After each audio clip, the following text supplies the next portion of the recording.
You are listening to the Star Trek Wars podcast, and today we have a very special podcast for you. You see, today marks the 10th anniversary of the podcast. We have a very special surprise for all of you. I brought in my co-host Jocelyn to review a Star Trek series that she has never seen before. Jocelyn, are you excited?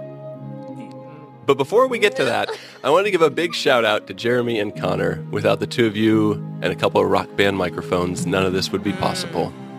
Also, a huge thank you to all who have listened, downloaded, and participated throughout the years. We really do appreciate it. Without the fans, we wouldn't have made it this far. Please stay tuned for after our episode review. We will have some special messages from members of the Star Trek Wars Council, as well as a very special guest. And now, on with the show. Jocelyn. Yes. I've been threatening this for a long time. You're finally making good on that threat for me. What are we watching today? Okay, before the big reveal, I just want to say 10th anniversary of Star Trek Wars.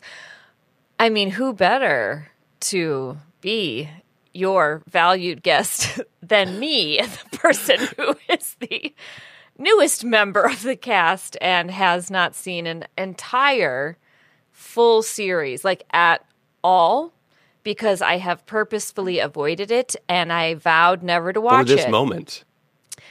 Until literally today, because I put it off because I didn't want to do it.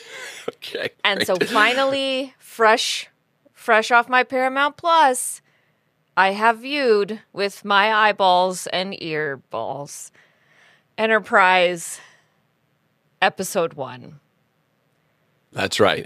A lot of conversations about Enterprise over the last couple of years on the council page. We've threatened to make Jocelyn watch it before. So many threats. We've asked her input on what episode, and after much consideration, I just decided we should just start at the beginning, since she's never seen it before, and that's what we're going to do today. Star Trek Enterprise Season 1, Episode 1, Broken Bow. This episode premiered on September 26th, 2001. 2001! 22 and a half years ago, That's Jocelyn. Insane. I didn't know it was And it so was- old. Yeah, I mean, it came at a time where Star Trek had been off the air for a couple years almost. So kind of a dark period in Star Trek after having almost 3 shows on, Yeah. at least 2 shows on continuously for years and years. And we get the prequel. This is kind of the prequel era of Hollywood, but we're still kind of living in. But it was written by Rick Berman and Brandon Braga and directed by James L. Conway. So, I mean, what are your kind of thoughts on Star Trek Enterprise just as you viewed the pilot episode? Because like you said, you've never seen any Star Trek Enterprise before, correct? Never. We did a game on one of the anniversary episodes, which required me to kind of scroll through the thumbnails on Netflix of Enterprise. That's right. So I've okay. seen multiple images of the show on random episodes, but I've never watched and listened at 1 times speed to the actual show. And again, can't overstate enough how difficult this truly was for me, because I don't like this show. Really? Okay. I don't. Well, okay. My feelings all the way up to, again, an hour ago. My feelings before watching is I don't like this show. It's not part of my Star Trek canon, which I would have no clue what effect it has on canon, except I don't think Scott Bakula was the first captain of the Starship Enterprise, the first starship ever, apparently. Is the first NX-01 Warp 5 starship. See, even as you're saying it, I believe it less and am less impressed. However, it's objectively weird that I never bought into this show, because Scott Bakula, for me, because of my elder age, was the guy from Quantum Leap. Yeah. And I loved that show. We were allowed to watch that show. It was one of the very few shows we were allowed to watch. And I remember just loving that show and thinking it was so fun and so cool, and then remembering the first episode where he leaps into the body of a woman And like my mind was just blown, and it was so funny. He had to walk in heels, and like, that endears you to a person. And so I honestly can't tell you why with this, I don't know why I can't make the quantum leap from, I don't know why I can't do it, but I haven't been able to do it. And so you were like a human interacting with a Vulcan. You just had this yes. built up hostility for, I guess some reasons, good or bad. Honestly, I'm the Vulcan in this scenario. Yeah. And they're coming to me and they're like, yeah, we're going to do this new show. We Enterprise. have a very reasonable request for you, Jocelyn. We have a very reasonable request. Shut up. All we want Pointy is to eared. ruin everything you love. Would that be okay? And I'm like, no, also, I'll join the cast. It's just it's weird, okay? The show is objectively weird. After watching it, it's one episode. It's not enough. It's not a fair evaluation of the show as a whole. This is not me committing to more, but this is me saying it wasn't as cringe as I thought it was going to be. Okay. And I think the fact that it was so much older than I thought helped that a lot. This was clearly in the days before we had I don't know, we were still on blue screen, I think, instead of green screen, or maybe the opposite of that happened. I don't know.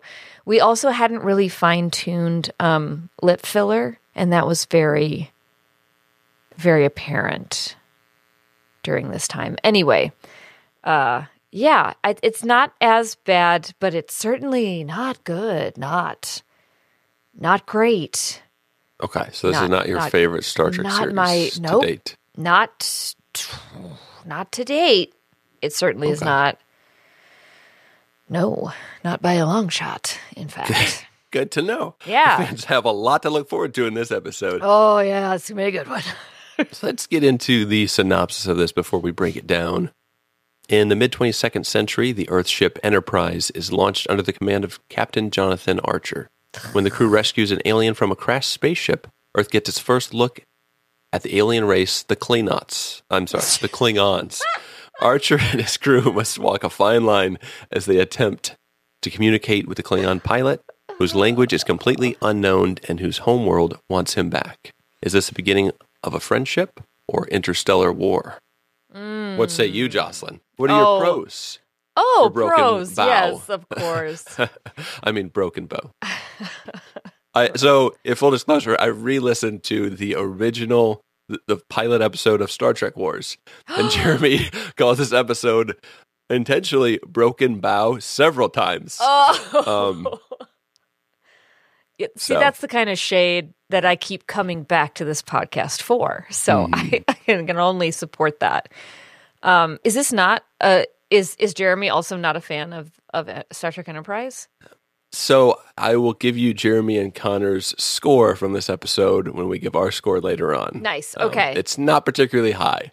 Got it. They did not love the pilot back then. So this would also be about a year and a half before I would be on the show. And it was interesting listening back to the review. It was short. The pilot episode of Star Trek Wars, they reviewed 5 episodes in about an hour. So that would take us about 3 hours in today's economy. So, but go ahead, Jocelyn, with your pros. Sorry, pros. Yes, let's get into it. Okay, watching this back, and again, we're in 2001. I initially, especially, I was going to make fun of the special effects. Like right off the bat, I was just going to be like, what am I watching? Especially the part where after the Klingon goes and hides himself in the grain silo, which why do we still have those in this time? And then the alien does a Rat King of New York thing where he can fit under any surface by flattening himself. I was like, no, absolutely not. However, for the time, apparently, this was very good special effects. And expensive. As evidenced by the fact that they won an Emmy for it, for special effects. So I can't dog on the effects. They were doing the best they could. Now, were there moments when these effects were kind of freaking me out? Yes. I'll just say that Dr. Smile is wrong, and I don't want to see that ever again. You don't smile at your patients like that, Tessa? I do not. I do not. First of all, you can't see my face because Yeah. of the mask. Purposeful. But also that smile would probably put anybody off of medicine just permanently. Yeah, I guess unless you were like a plastic surgeon, Yeah. you wouldn't be seeing smiles like that very often. Even and even then, don't get your work done at that office. And I have more to say about this doctor later on. I have a theory.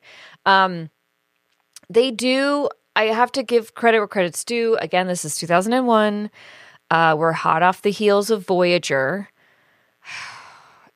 So they're trying to do some things that I think they took a lot from Voyager on this show, and that is they're trying to set up some tension on this bridge because everyone else seems to get along really well, and they know that that's not going to make for good television. So we get to Paul.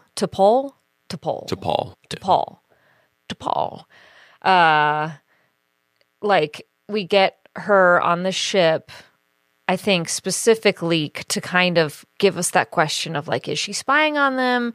Like, is she good guy, bad guy? Is she, one of us or one of them? That's a pretty good device. I got to give them credit for that. I think it was kind of the same on Voyager. You had Chakotay, who's part of the Maquis, and it was like, is he good guy, bad guy? Like he was kind of a reformed. I mean, he's objectively a bad guy. That's not. And he's, well, kind of. He fights for a different cause and purpose. Oh, I just meant the actor. I didn't mean the character. The character. Sorry. No, sorry. Fair enough. Yeah, and unfortunately, with Star Trek Voyager, that's kind of resolved by the second episode for the most part.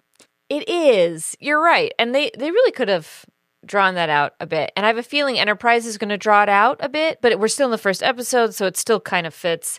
Now, the other thing that they take from Voyager will show up in my cons later on. I think, God, I'm reaching for more pros at this point. Okay. They chose a very definitive color palette. Star Trek is really good about that, especially the newer Trek series. You can like watch a scene, and outside of the uniforms being different, you can tell the kind of like tone of the show that you're watching by the color palette. Like the same way Deep Space Nine was kind of, they were more earthy tones and it was a darker overall show, and the color palette was much darker. And then like Discovery has that kind of look to it, even though it's like hyper real colors, kind of very vivid. And then Strange New Worlds is more of like a Crayola box rather than like this kind of AI generated colors almost. So I liked that. That was a good move on their part. It's kind of a gray. It's like all blue, grays sterile, and blues. worker class, blue collar color palette for sure. Yes. It's almost like a submarine vibe to the ship. You know what it reminds me of? Not just the color scheme, but the show in and of itself is like, we had TNG, but then we had Deep Space Nine and Voyager, right? We had a black captain and a darker show. We had a woman captain and a kind of more like open form Star Trek. Say no more. I know where you're going. Sequest. It reminds you of Sequest.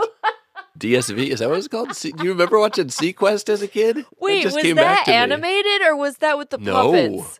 No, it's with real people. Sequest. Yeah. Do I know this show? Yeah, it literally just came back to me when I said submarine and you were talking about that. Oh my it was God. called, I think it's Sequest DSV, maybe? Oh my God. Okay, Sequest. 1993. DSV 1993. Yep. Sorry, we're going to do some quick. Sorry. And if I'm not mistaken, maybe was Kate Mulgrew in an episode of that or something? OMG. I do remember, because I remember this guy with the chin. Mm-hmm. Oh my God. You can watch it on Peacock. All right. Well, okay, we might have found our 20th anniversary special. Roy Scheider Oh my goodness. And I think Stephanie Beacham is who you're thinking of, who kind of looks like Janeway, kind of looks like Kate Mulgrew. Okay, And then I'm Ted definitely... Raimi, who you'll probably recognize as Joxer from like Hercules and Xena, one of the other shows we were allowed to watch as a kid. Oh my God. So How anyways, did I Blast not from the Past watch this sequence. show? They're like working on an airline underwater. Yeah. Okay, well, sorry. We're going to have to cut this a little shorter because I got to go watch Sequest. That's your next special, ladies and gentlemen, whether you like it or not. Okay, as I was saying, Star Trek did a departure with Deep Space Nine and Voyager in that it was, and I think they lost some audience the same way they did with Discovery. And then their apology for that was Strange New Worlds. And only Strange New Worlds is awesome. Enterprise feels like an apology tour. It feels like, okay, we're sorry we got weird there and branched out and got way more legit and cool. We're back now. We're back. I mean, it's even called Star Trek Enterprise. There's no more Star Trek-y like name for a series than that. This is my neutral zone, by the way. Yeah. Well, so originally, just real quick, the first, I believe, 2 seasons, it was actually just called Enterprise. They didn't have the Star Trek moniker in front of it at all. It was just Enterprise. But it's Rick Berman. I know. So it's like, gross Enterprise. And so it's almost like they were trying to go back to their roots, but also differentiate themselves from being Star Trek. It was a very weird choice. It's so strange. And sorry, I'm dipping into my cons and I will save it. That's all I'll say is there's some good things happening here. I can clearly see their attempt at like building a good show. And then also this is an apology tour for deviating from the Star Trek, what, the people now would term like new Trek, which I swear to God, the new Trekkie like basement boys, they were there for Deep Space Nine and Voyager, criticizing it the same way. We just didn't have, I think, the online boards. They were just like putting things up in coffee shops. Like, I hate New Trek. Anyway, what did you think of the first episode? Well, Joss, I mean, what more could a 14-year-old boy growing up in farm country Illinois want than Klingons running through a cornfield to open your second shot of the episode? I was mostly positive on this. It could be because it's a 10th anniversary special. I've been looking forward to you watching Enterprise and just, I guess, being in a good mood when I watched it. But it's been a while since I never reviewed this on the podcast. I probably haven't watched the pilot episode in at least 10 years. I was 14 when this came out. I thought it's a pretty solid setup to the show and the characters. I think they maybe tried to cram a little too much into it. But one of the first shots of the Suliban squeezing their body under that silo door I felt effectively creepy. Although, I don't know if you noticed, but that door had like a 1-foot gap between the bottom of the door and the ground. Like, I'm pretty sure 14-year-old me could have squeezed under that door. Did it have like 2 layers of carpet? And they were like, there's got to be wood floor under here. No, there's just there is. Let's pull that up. There's concrete under this wood. Yeah. Hey. I did feel there's a fairly good, if not, quick introduction to each character. Like you understand who Hoshi is, what her background is, what her specialties are. Yeah. You know where T'Pol's coming from. You see very quickly where, what Archer's role is in this whole show. Mayweather is like the boomer who was born in space. They bring that up a few times. They give him his little scene. Dr. Phlox, we understand. Wait, which one's Mayweather? Yeah. At season 4, you'll be asking me the same question. He is the pilot. No. So he's the one that is a space boomer who grew up in space. He flies to the sweet spot in the ship upside down, and he's talking to Trip about yeah. Each ship has a sweet spot. You called him Boomer, and then I thought, wait, I don't know who he is then because he's quite young. Oh, yeah, no. Yeah, different kind of Boomer. But okay. He's actually one of the only characters that I was like, you don't annoy me. Thank you. Oh, okay. Thank you for being here. Incredible. I felt that there was actually a scene that I did not really remember which is Zephram Cochrane's speech. I don't kind of really remember that being in this episode, so that kind of took me by surprise, and I actually like that scene quite a bit. He's given his, Explore Strange New World speech, and on the site of where he built the first warp engine. So I thought that was kind of cool. Phlox, T'Pol, and Trip to me are the standout characters. I'm not sure kind of who stood out to you. Obviously, Phlox stood out to you in a different way.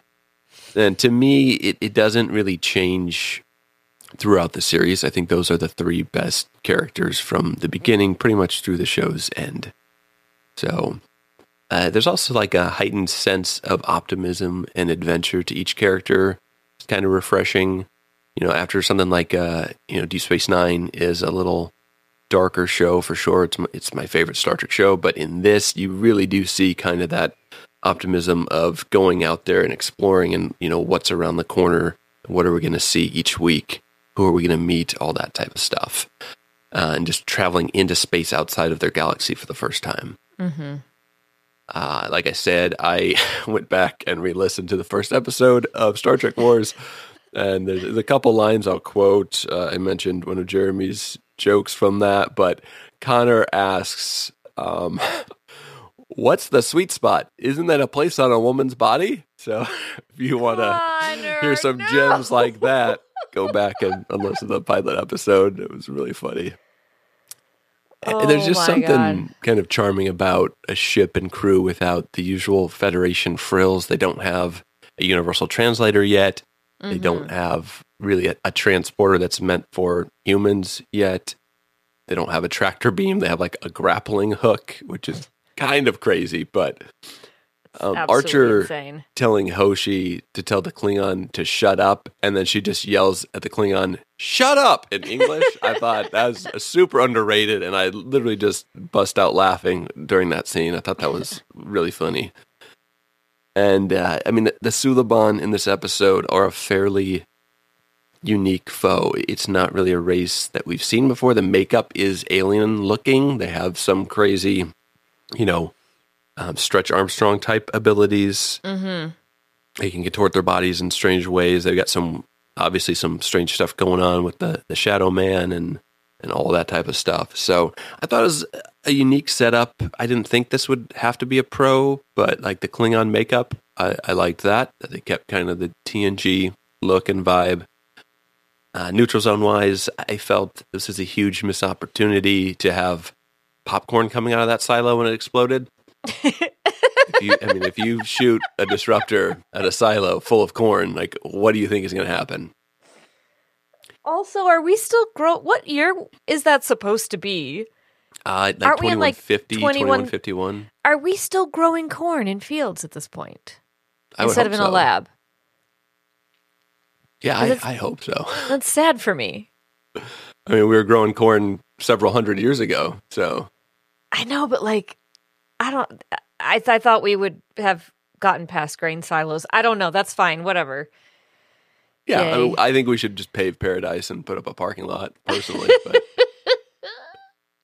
what are you trying to say here, Jocelyn? I guess I'm just trying to say I thought we'd be living underground because nature's coming for us. But okay, whatever. Fine. Yay, sure. We won. Great. They set up a pretty important plot thread here with the Shadow Man, Suliban type thing going on there, which unfortunately, kind of a minor spoiler, this won't ever be revealed as to who that person is throughout the show. It was supposed to be in the 5th season of Enterprise, but unfortunately with its cancellation in season 4, we'll never find out exactly who that is. Whoa. Shadow Man, we never get to know who he is. No, I know this is disappointing to you. What? I'd say Enterprise overall has a slight blandness to it, like we talked about. Like, it is very much like they're wearing overalls. But it's like, it makes sense. You're in space, you need pockets, but it just has just kind of a weird feel to it versus like, a clean look of TNG, which is, I guess it should be a pro because that's where we're headed. Yeah. Well, you need pockets unless you're T'Pol. Well, naturally. And then you get nothing. Yeah. T'Pol, 7 of 9, no pockets needed. Sorry, dipping into my... keep going. But you got to wear heels. Absolutely. Obviously. Even the food looked bland. Like the steak, when he sets it down when they're eating. I thought it looked delicious, honestly. For a space steak, I was expecting it to look worse. I would rather have it than the salad, but the salad objectively looked yummier. The mostly unwarranted hostility towards T'Pol by Archer and Trip. Oh, God. I kind of understand, and given like Archer's past and his dad and his experience with the Vulcans, but man, his line delivery, he's like trying to sound overly angry by the smallest things, which, maybe is how he should have played it, but it just came off a little weird. And again, I've seen all of Enterprise. Going back and seeing this, it's hard to unsee what I know.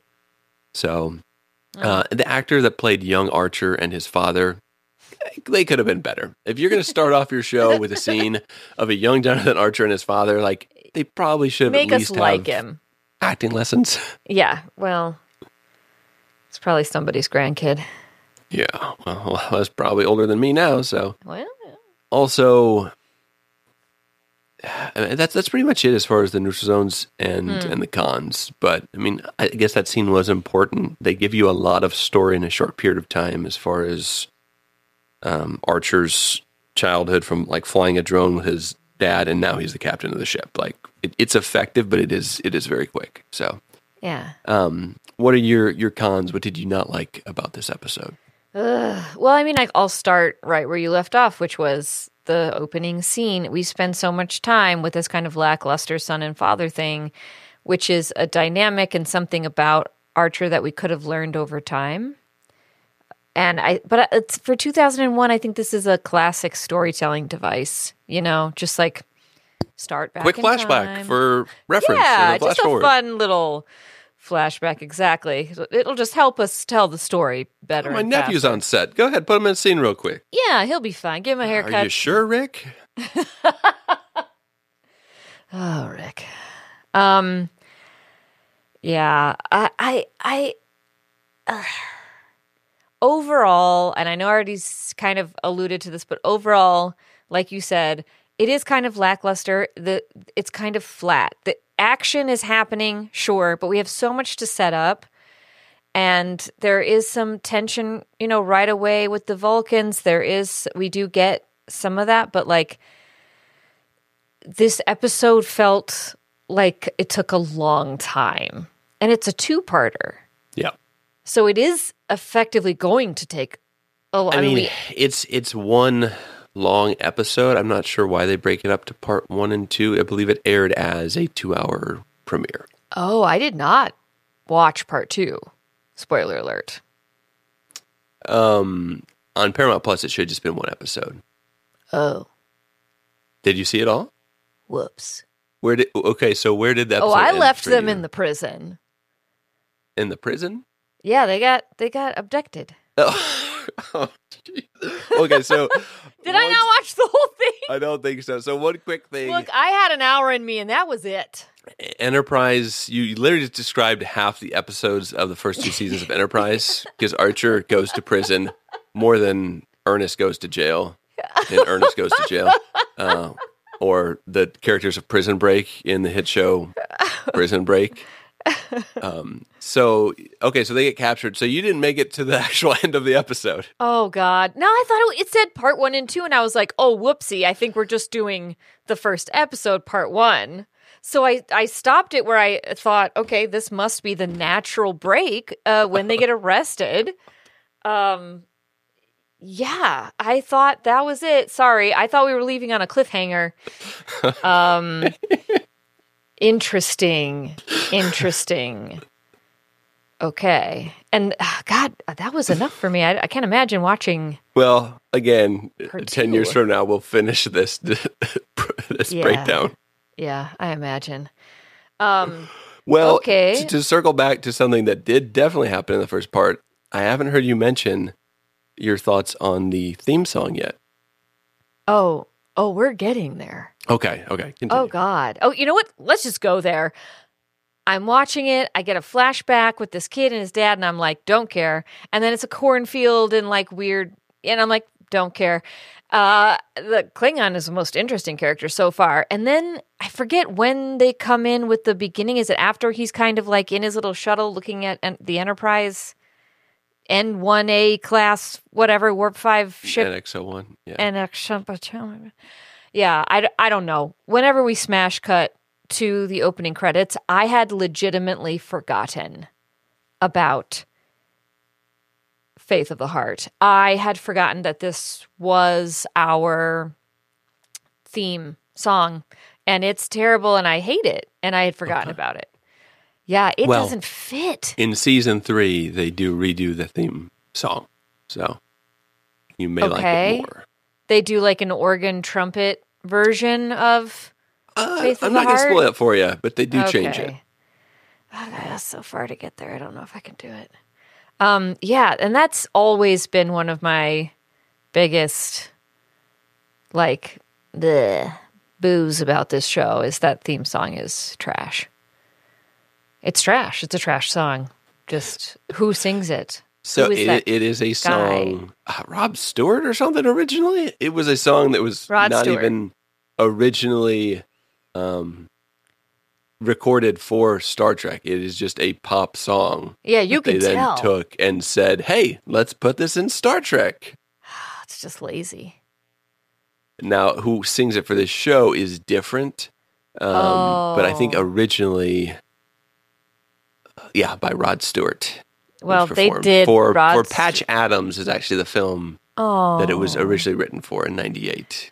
Okay, well, they did Rod Stewart a big disservice in like shoehorning this song with whoever's performing it into this show. You know what? I don't know that Rod Stewart's performance would make it any better. It might make it worse, to be honest. But yeah, I don't think he should do it if that's what you're suggesting. Okay, absolutely not.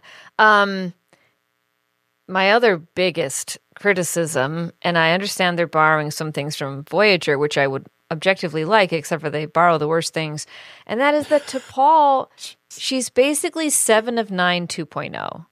She's wearing like she's Lulu, the pointier version of she's got her ears. Yeah, the bristlier version. You know, she's got a little bit more harsh of a haircut. She's wearing like the Lululemon for fall on Vulcan, you know, like full body cat suit. There's more hostility towards T'Pol than there was towards an ex-Borg 7 of 9. I know. And I like the only explanation I can give for why we continue to do things like put, everyone else in jumpsuits with pockets and T'Pol in a cat suit is... Can I guess? Who do you think? Two words. Yeah. Rick Berman? That it right there. I mean, I don't want to say it out loud, but it rhymes with Bick Rurman, if you know what I mean. Yeah, and it's really off-putting, and I don't know if it was their recommendation that she get like lip injections before the show, or if that's a look that she genuinely just likes for herself, which I can support, but like it's just so obvious. She has so much makeup on, which is not necessarily a diversion from how Vulcans usually present. Even the men wear a lot of makeup in Vulcan society, but it's just... And her entire personality just being hostile. 7 of 9 was very... Her affect was kind of flat. She didn't get jokes, but she had, like, personality. She had something to her. So far, and to be fair, I only watched half of what I was supposed to, but T'Pol has just no personality. No, I'm like not... She's one of the only women in the show. I would like to like get behind her, but I just feel like eventually she's going to end up having a thing with the captain, and that's going to be her primary usage for the show. And I don't like it. Or whatever his name, Tip. Charles Tucker III. Chip. Keep your shirt on, Jocelyn. Trip, yeah. Oh my God. First of all, okay, and that's my other con, okay? So everybody gets T'Pol, hot Vulcan. Who do I get? Oh, you didn't. Who do I Wait, get? are you serious? There is no hot men in this show, period. Whoa, whoa, whoa, whoa, whoa, whoa. How Period. about Malcolm Reed, the British heartthrob? What? Okay, how about Mayweather, Who's Mayweather? the boomer, Oh, the pilot? He's objectively cute, but he's like 12 years old. You will see him with his shirt off multiple times should you continue to watch the show, because that puts me in an awkward position. That's his number one contribution. I want to see to a the minor show. with his shirt off. That's not good for me as a grown adult. There's no hot. I was most attracted to the Klingon. Like everyone is. I feel like everyone is Honestly. fairly attractive in this show, aside from They are not. Dr. Phlox, objectively. Yeah, the doc is just and again on him, he's the villain, right? He's the bad guy in the show. I can't confirm or deny that. I'm positive. He is a bad guy. Mark my words. No one knows how this show's going to end, obviously, but because literally no one watches you may it. not even know how this episode's going to end. It's true. But he's not a good guy. I don't like him. He's a sociopath. The way he can dig into that body and just so callously. No, he's bad. He's bad. Why does Scott Bakula always sound like he's yelling? I don't remember this about Scott Bakula. Jocelyn, what are you talking about, Jocelyn? You didn't like my performance? Yeah, I don't know. It's like this whole. It's just like, I like this steak. Like everything is like, just like These pretzels are making me thirsty. I know. I don't want to be yelled at. Unfortunately, this is a trend that will continue a lot through the show, and We've dubbed him Angry Archer, and we don't. Okay. I don't buy Scott Bakula. Like when he gets angry or upset, I feel nothing. Like his performance to me is kind of flat. Threatening. Yeah, not at all. It's not threatening. It's not that I feel like he's not even aggro in a way. He's not even 2001 alpha aggro male. He's just kind of, I think he just wants attention. It's just thirsty. You know what I mean? His performance is very thirsty, and you have to be hotter to trap me like that. Okay? And it's just not happening for me. So, Are you saying he's 2000 and late? He's so 2000 and late. So, yeah, I don't know. I don't know what needs to happen, but there's really no one in it for me. That's all. That's all the cons I have time for. Really? Okay. Yeah, I can't. There are two specific cons that I thought you might have touched on. One that I am shocked that you did not.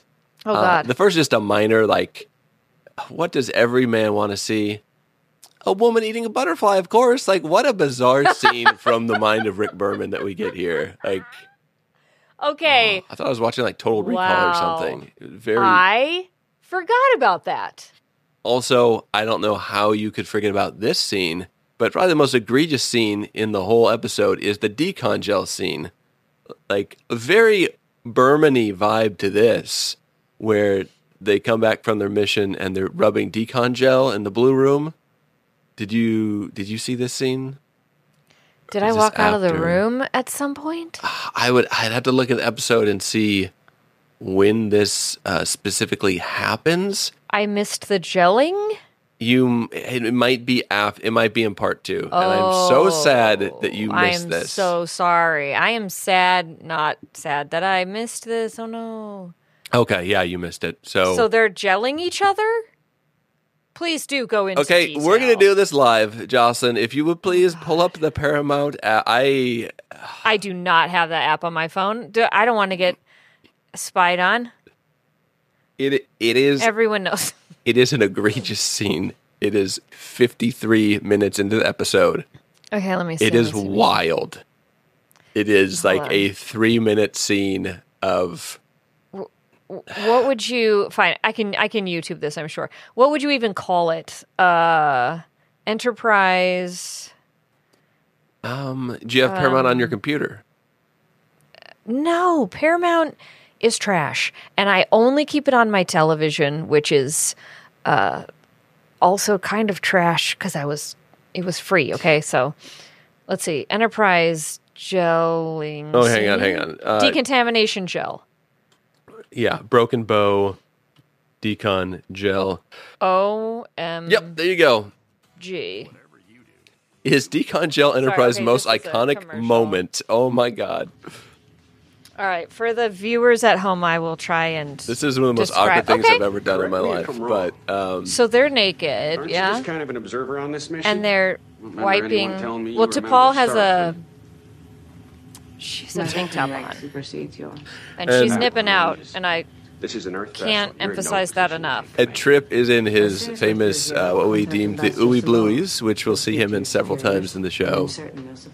And essentially, the thing here is, this is Rick Berman's idea of when you go to a hostile or just an alien world where you might have picked up some contaminants. You have to rub KY jelly, Purell, all over your body before you go back As on a the medical ship. professional here, I can tell you not And Captain Archer has not been my first seriously recommendation. wounded. It seems to me this mission has put an end to itself. Oh So God, this I'm does having not- I'm having an allergic reaction to the scene. I Yeah, think. you don't have to watch anymore. I mean, it Okay, is, so like I they're said, just gelling each other essentially, right. but just not the bits that are covered by, I guess, whatever network television would frown upon you showing. Oh, Yeah. wow, so great. I got to see that. And I would That's imagine so awesome. this is probably around the era of the Dr. Hmm. Scholl's commercials, so there's probably like a lot of gelling, like a felon type of jokes going on.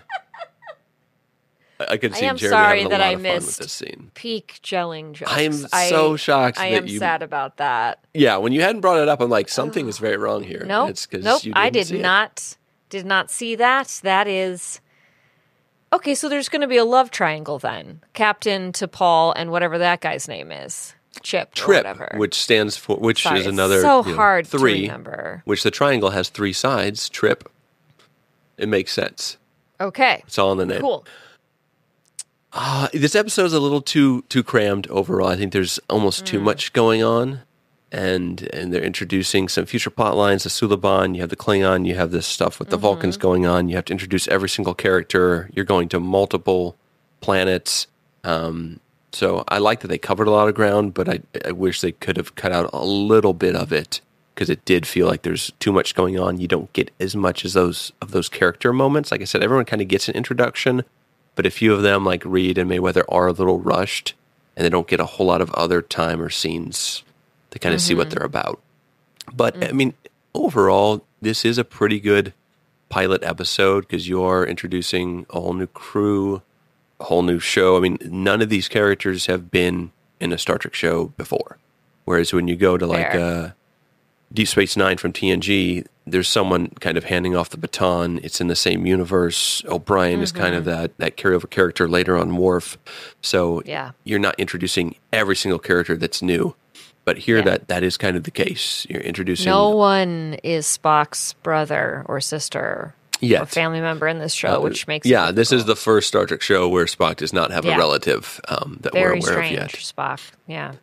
So overall, I thought it was pretty effective. It was a little bit better than I remembered, and I enjoyed it for the most part. To me, the thing that Enterprise struggles from, it's several things. One, being a prequel, having to go back when technology has advanced and try to do it. I think Strange New Worlds does that brilliantly. This does a pretty decent job at it. But if you've seen The Next Generation and Deep Space Nine and Voyager, you've seen most of what Star Trek has to offer, like the better version of it, whereas Enterprise is going to do some similar episodes to those, but to me, just it has a very formulaic episode structure, similar to how some of Voyager is, because it is Brandon Bragg and Rick Berman, so there is some creative crossover there. So it just kind of feels like a little bit of like the leftovers of Star Trek in some ways. It definitely has some good episodes. I do enjoy it, but I don't also have like that same feeling about this crew and these characters as I do about A Next Generation or Deep Space Nine or even Voyager. So For sure. It's not like it's a bad cast, but I just don't think it's nearly as solid as the other shows I just mentioned. And like Strange New Worlds, like I already love that show. I would put those 20 episodes of Strange New Worlds up against the 97 episodes of Enterprise at this point. Yes. So far, yes. Hard yes, yes. So. Also much hotter cast in Strange New Worlds. And I hate to be objectifying, but also I don't because, yeah, I wouldn't be the first. So. Well, Jocelyn, it is the moment of truth. What do you give this half episode of Star Trek Enterprise?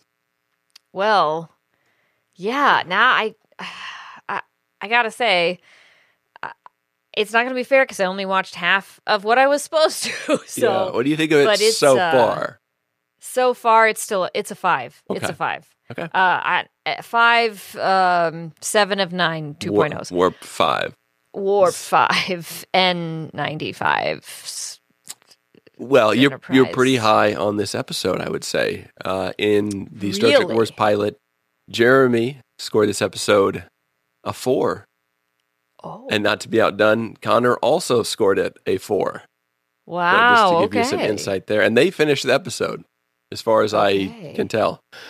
I actually give this a 7. I'm gonna be a 7. Yeah, I think originally when I put in my score for this, when I had rescored some things on the Facebook page without doing the reviews, we went back and had polls because the council didn't exist at this point on Facebook either, so they weren't able to vote on episodes. It was just kind of the host's opinion. I see.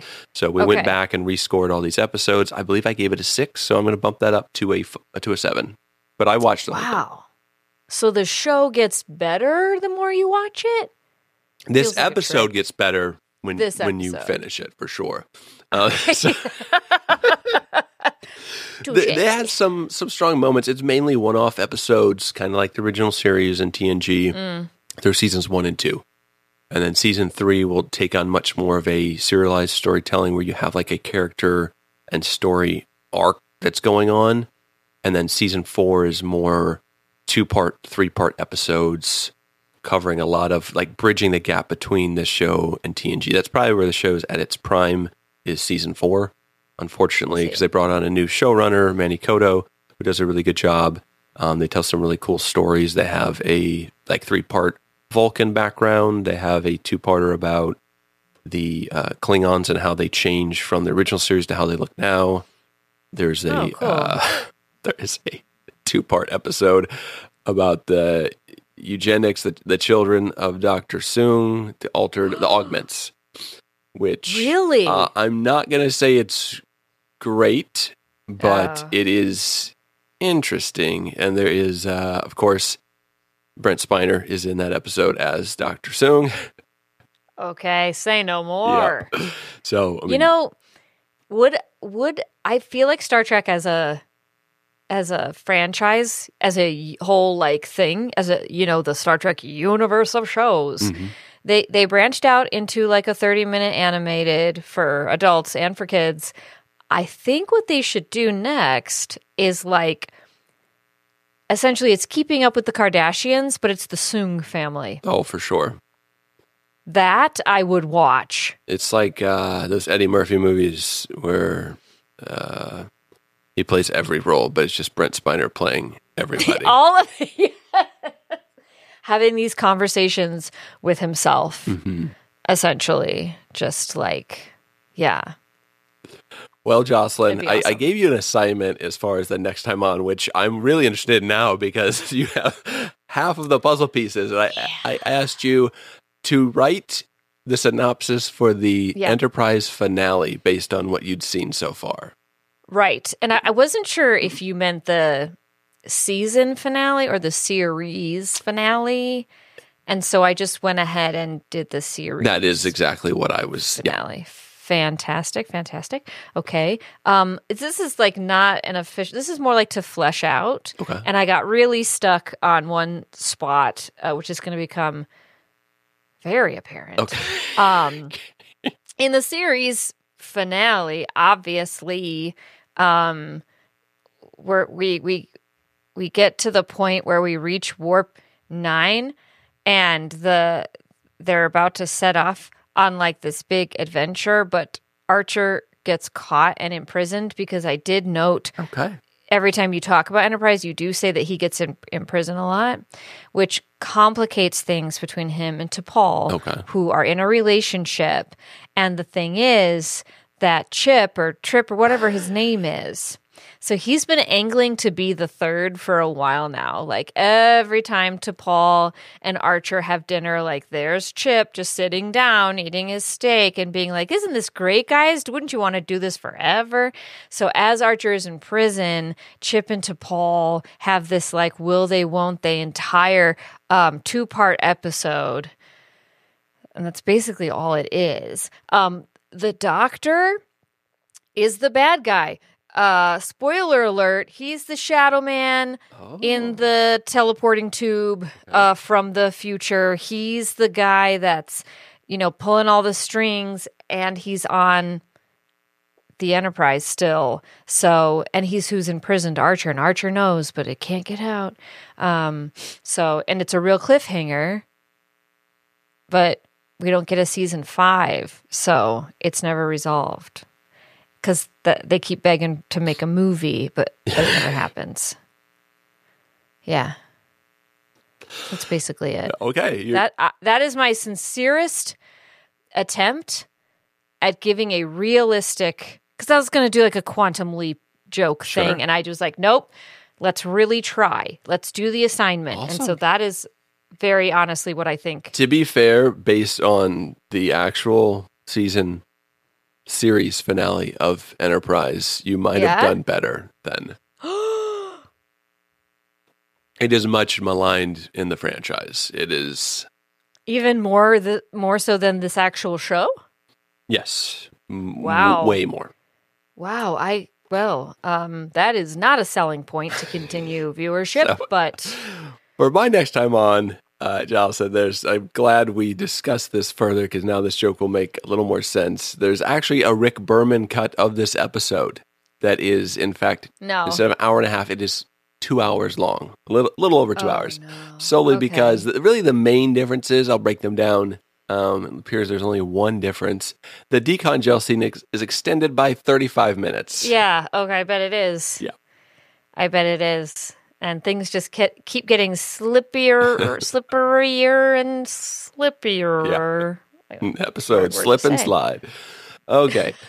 So why are they the only two in the decon room, by the way? I thought more people than that went on this mission. Because they are the first ones to come back from the mission. Oh, for reasons I can't know yet, because Correct. I have to finish the episode. So, Jocelyn, with that being said, that's going to pretty much wrap up our review for Star Trek Enterprise. Yeah. And potentially we will finish this if Jocelyn is I don't know if Jocelyn, just give me some faces right now. So we'll see. We'll have to hash that out amongst ourselves. But before we go, we've got a couple things left to discuss, and there will be potentially another podcast episode out shortly from a couple other of the Star Trek Wars hosts. So stay tuned to these channels for that. Lovely. And I did want to say, we did have some fan feedback as far as the fan comments on the 10th anniversary. So I want to read a couple of those, and then we did get some subspace messages that we will play here in a minute. So first off, the first fan comment comes from Chris Roel. He says, "Hey team, happy 10 years. I was a little late to the party joining in 2018, but I've really enjoyed this group and this concept as a place to celebrate all things that are great with Trek and respectfully offer criticism without being one of those people. And as new Trek continues from strength to strength, I hope Star Trek Wars continues also. No cons here. I hope to see you all at D&I-Con in Philadelphia in April with all the Voyager folks in attendance. It'll be Jeremy's favorite, no doubt." And he, Chris Roel posted on the page about in April at this convention in Philadelphia, which I wish I lived close to Philadelphia. They're having Martok and Cirilla are renewing their vows They're going to have like Batleth classes at this thing. It's going to be like medieval times up in there, just Klingon version. And it sounds incredible. So I wish I could be part of that. So please enjoy and post if you have, videos or pictures from that event. If you're able to go, definitely interested in seeing those. Next, we have Dustin Peterson, who's been a part of the council for a very long time. He says, "Hello, Star Trek Wars hosts. I first want to say how much I have enjoyed listening to Star Trek Wars all these years. The laughs we've shared and the cons we've had endured. Jeremy, you have gone through several hardships during the show, and yet you continue to make a fun show for people who've enjoyed for a decade now. Best of all, you listened to your audience, found new ways to interact with us, and help make the audience feel like we're part of the show. Like we weren't just the audience. Jeremy, you've connected us. Thank you for that. It was so much fun listening to Connor grow up through the show, from where we began all those years ago to the man he's become now. I hope he never stops being the funny, energetic young man he was on the show. I can never hear the words nemesis the same way ever again, thanks to him. Finally, I want to thank everyone at the Star Trek Wars Roundtable. We took something we loved, Star Trek and Star Trek Wars, and allowed our love of the show to overcome all of our differences, from political views to social views and even time zones. Our love of Star Trek and disagreements made this something worth talking about. Thank you to all of you. I may not always agree with you, but I always respect you. That is what builds friendships that last. Qapla'. To 10 years and maybe even more. Dusty." So thank you all for the feedback. And for those of you, if you did write in and I missed it, please feel free to post that or send it to myself or Jeremy. It's really the fan feedback that keeps us going, and the interaction with y'all that makes the show worth doing. So, Jocelyn, like I mentioned, we did have some messages that came in through Subspace. If you want to hit us up with those. Let me see if I can patch into that Subspace. Yeah, it's been a little finicky lately. Man, 10 years of Star Trek Wars. I'm out here in the cold at a railroad thinking about how much fun I've had listening to the Star Trek Wars podcast over the years. Listening to Jeremy's cringy dad jokes and Jordan's follow-up with it. And, who can forget the one with the whales? Kirstie Alley. But seriously, so much fun listening to you guys. And I always enjoy listening to episodes and hearing y'all's opinions. And it's a great, fun time for anyone that tunes in. So hope y'all can keep doing it, put out some more content, and keep loving what you do. Thanks, guys. That was Councilmember Will Flora. Thank you for that, Will. Thanks, Will. I think I got another one coming in. Oh, my goodness. Hello to the Star Trek Wars Council. This is gentleman cartoonist Ken Holzhauser. I wanted to drop a quick word of appreciation. I discovered the series, I don't want to say by accident, but most likely by algorithm, when I was searching for something for a long car ride, and I came in when you were doing the Star Trek films, and I was immediately struck by how refreshing the conversation it was. It wasn't necessarily filled to the brim with facts and figures, although we Star Trek nerds like that. And it wasn't a deep analysis into the meanings of the story, although we Star Trek nerds love that. Instead, it was different. This actually felt like a conversation amongst Star Trek nerds, something I've had many times growing up, and I'm sure that the rest of the audience has had as well. In fact, most likely very regularly. I was amused and delighted, and particularly the fact that an idea would come up or a perspective that I hadn't imagined.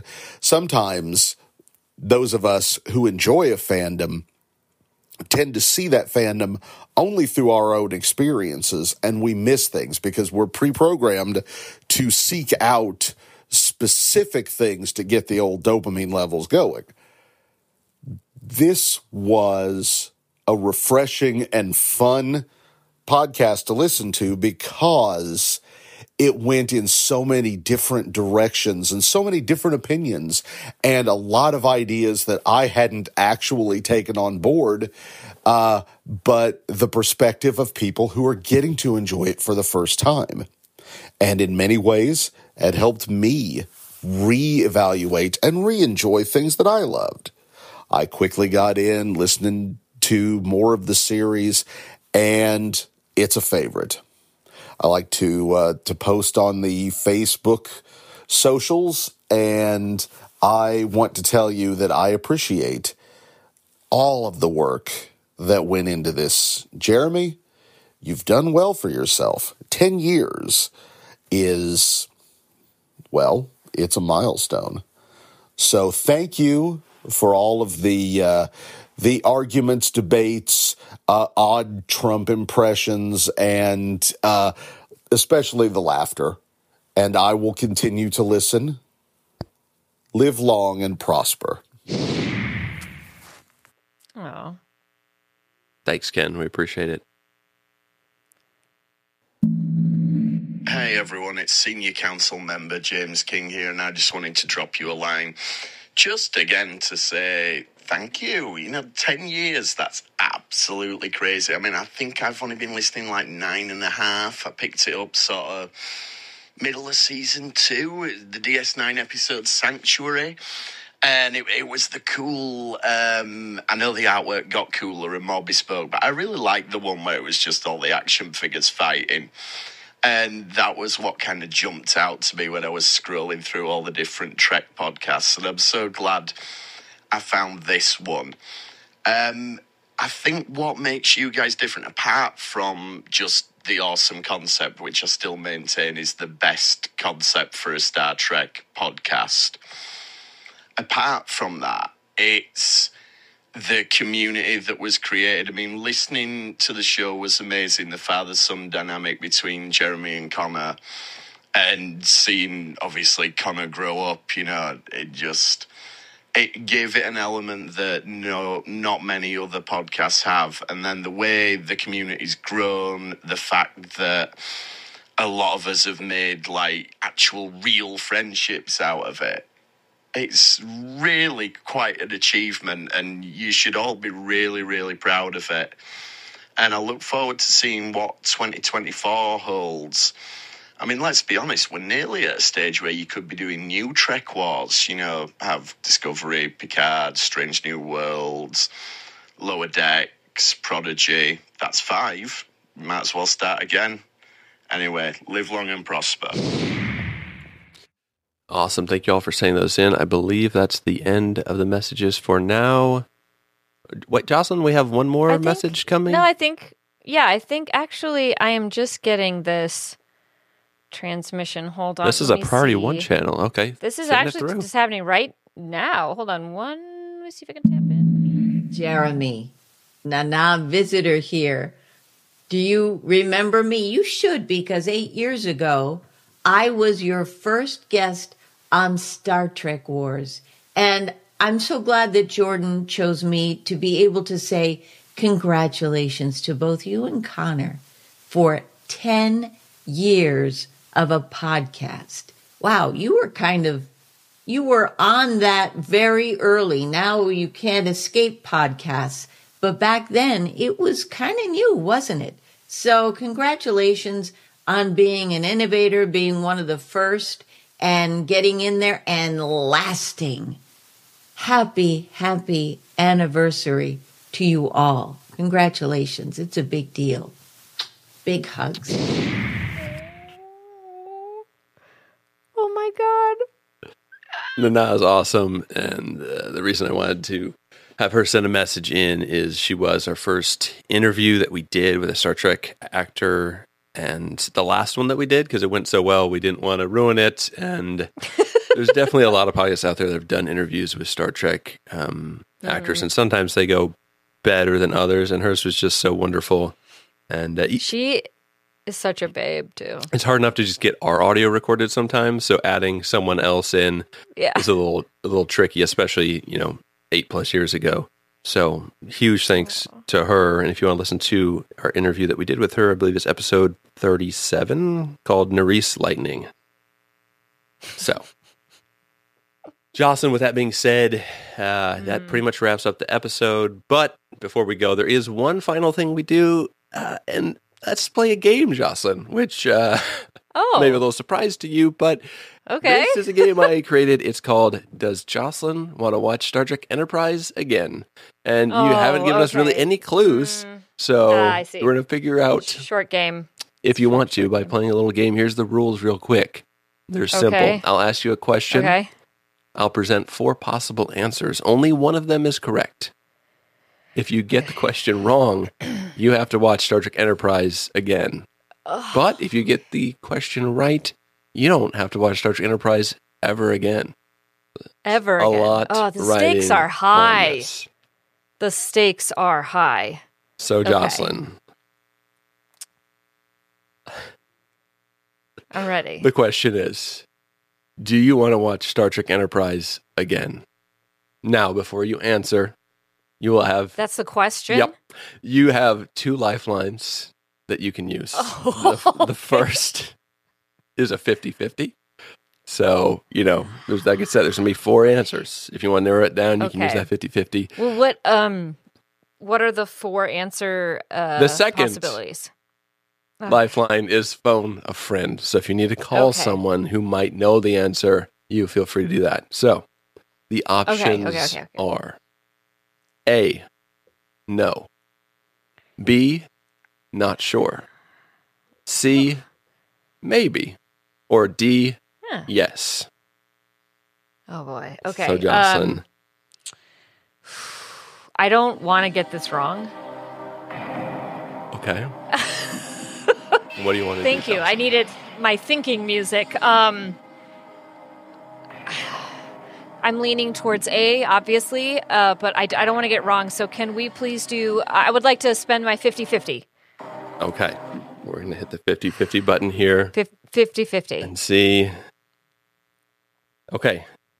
Computer, please remove 2 of the answers, leaving 1 correct and 1 incorrect answer. Okay, Jocelyn. Your 2 options now are A, no, or B, yes.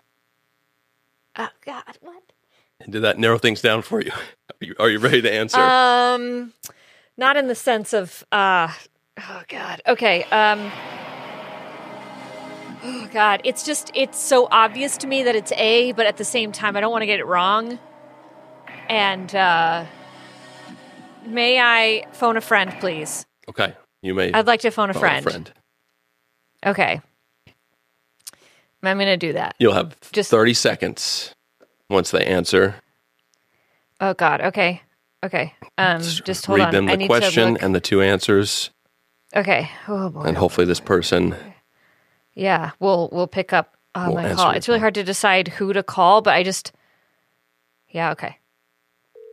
All right, I'm calling.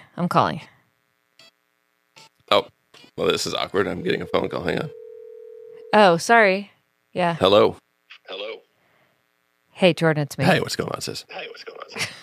So I'm on this show with you right now, and they've got it narrowed it down to 2 options, and I need you to tell me which one you want me to pick so that I don't ever have to watch this show again. So anyway, I use my 50-50. The question is, would you ever watch Enterprise again ever in your whole life? And the 2 answers are A, no, which is I just think that's the right answer, and then B, yes. So if I get it wrong, I have to watch this show again. So tell me which is the right answer for you. For me, I mean, I would lean towards yes, honestly. Why? Okay.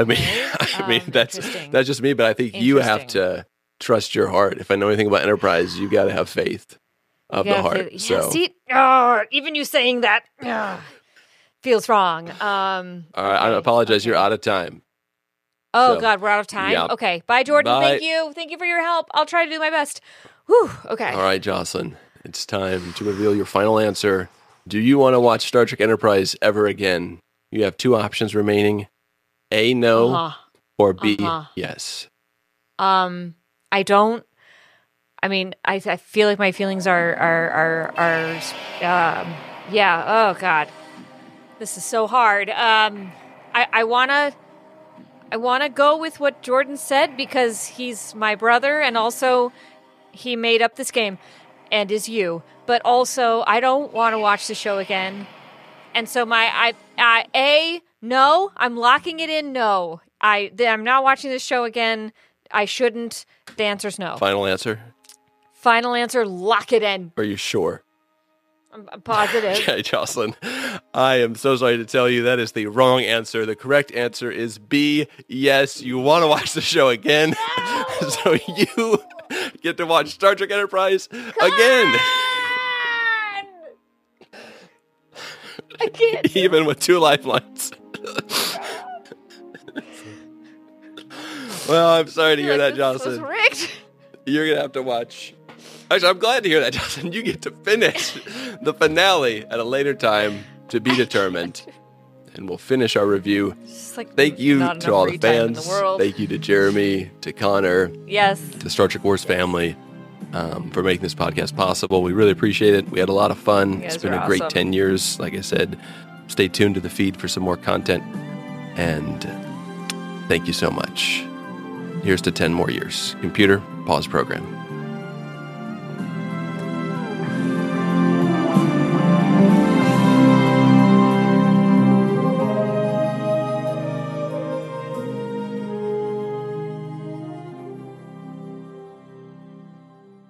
Hi, this is Nana Visitor, Major Kira Nerys on Star Trek Deep Space Nine, and you are listening to the